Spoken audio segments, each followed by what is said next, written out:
Halo is coming to PlayStation 5, killing the console wars. Meanwhile, an original Halo developer hates the upcoming remake. A Starfield developer claims that their game bombed because space is boring, and Sims creators are jumping off the EA ship with their sale to the Saudis looming. This is the Marks on Media News Roundup. Let's get into it.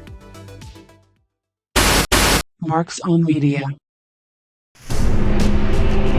Halo is coming to PlayStation. The Verge reports Halo Studios is celebrating the 25th anniversary of Halo with Halo Combat Evolved, a full remake of the original Halo Combat Evolved that launched in 2001. Rebuilt entirely in Unreal Engine 5, the game features 4K visuals, reimagined cinematics, new weapons and vehicles, expanded environments, and full 4-player online co-op across platforms, including, for the first time, PlayStation 5. The developers have emphasized their goals of honoring Bungie's original vision while modernizing gameplay. The remake includes updated voice acting, remastered music, and rebuilt architecture and environments that retain the soul of Halo while elevating its presentation to modern standards. The technical director and lead designer explained that Combat Evolved goes far beyond a graphical update. The team revisited everything from cinematic direction to mission layout using original source assets and storyboards to ensure authenticity. Alongside visual upgrades, new prequel missions have been added to expand the story, featuring fresh dialogue between iconic characters like Master Chief and Sergeant Johnson. Crossplay,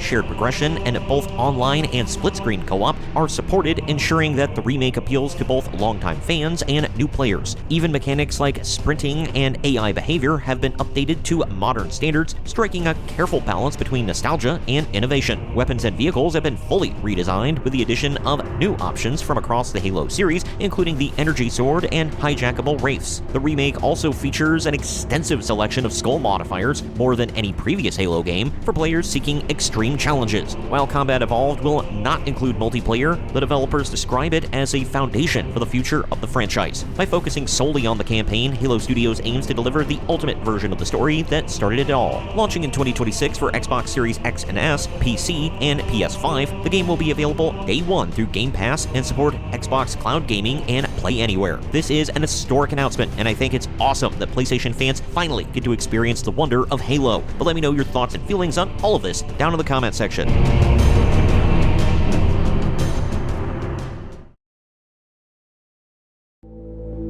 A developer of the original Halo trilogy slams the remake. Bounding into comics reports, Jamie Grissomer, a designer of the original Halo Combat Evolved at Bungie, has voiced strong disapproval of the recently announced remake, Halo Campaign Evolved, being developed by Halo Studios, formerly 343 Industries. The remake, set for a 2026 release on Xbox Series X and S, PC, and for the first time, PlayStation 5, promises high-definition visuals, improved controls, and refined level design, along with new features like added missions and 4-player co-op. However, Grissomer argues that the changes fundamentally miss the point of the original game's design, comparing it to the dance remix of a classic song that skips the intro and the bridge and just thumps the chorus over and over. Grissomer pointed to specific design alterations in a gameplay demo, such as the ability to drive the Warthog over rocks to bypass a challenging hunter encounter, an area he intentionally designed to require an on-foot fight, and the removal of obstacles for a popular woohoo jump. He also criticized the addition of a sprint mechanic, which disrupts the timing of the original music transitions, and a numeric ammo counter for the Needler, which he called a comically unnecessary embellishment. While he was pleased that the music and AI seem to be retained and the game will be available on PlayStation, he suggested that if modernization was the goal, features like dual wielding, vehicle boarding,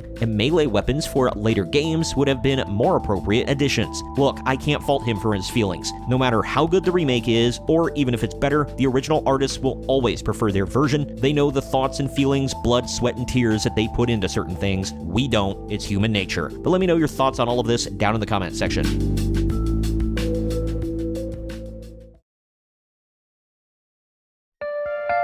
A Starfield developer says the game failed because space is boring. Are they right? Comicbook.com reports former Bethesda system designer Bruce Nesmith recently stated a controversial opinion suggesting that the reason Starfield failed to meet high player expectations is that space is inherently boring. The core of Nesmith's argument is that while he is personally a space enthusiast, the vast emptiness of space itself is nothingness, and the excitement must come entirely from the planets. However, the game's planets often felt samey and failed to deliver the unique, handcrafted immersion expected expected of a Bethesda title, leading to a lukewarm reception and poor player retention compared to Skyrim or Fallout. Bethesda's decision to heavily rely on procedural generation for the hundreds of explorable planets was the major strategic flaw. While the core planets were designed by hand, they lacked distinctiveness compared to the other major sci-fi franchises like Star Wars or Mass Effect. The issue was compounded by the fact that the vast, randomly generated worlds were uninteresting, featuring generic terrains and repetitive encounters. Furthermore, Nesmith noted that the majority of serious enemies were human, with the alien creatures being simple wolves and Skyrim types that failed to serve as compelling story generators, further demonstrating a lack of imagination in capitalizing on the space setting. However, the core claim that the game failed because space is boring is fundamentally flawed and dismissive of player complaints. The failure of Skyrim was not due to the concept of space, but due to poor execution of core game design elements. The reason players did not stick around was the tedious loop of fast travel between endless loading screens and repetitive, procedurally generated content on empty planets, and an inventory and skill system that felt archaic. The magic of science fiction isn't killed by the vacuum of space, it's killed by poor pacing and game mechanics that actively punish exploration and immersion, which is what actually made the game feel monotonous. Let me know what you think about all of this and who you agree with down in the comment section.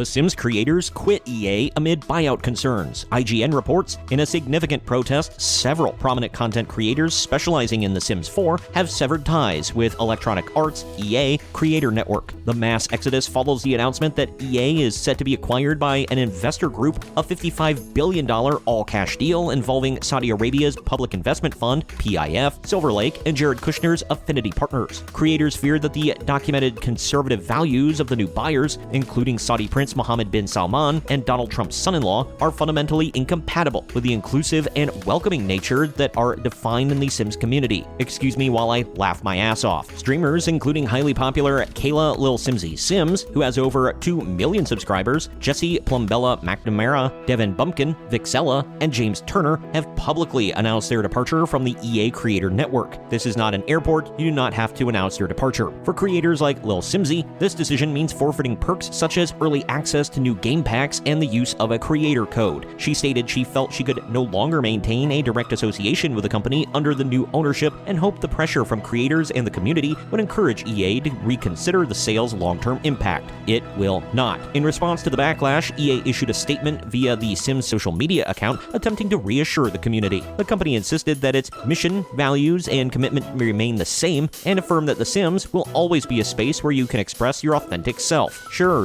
let's go with that. Despite the reassurance, the sale has placed creators in a precarious position, forcing many to choose between their livelihoods, which are built around the game and is pathetic, and taking a stand against the values of the new ownership. I see this as an absolute win. Let the trash take itself out. But let me know what you think about all of this down in the comment section.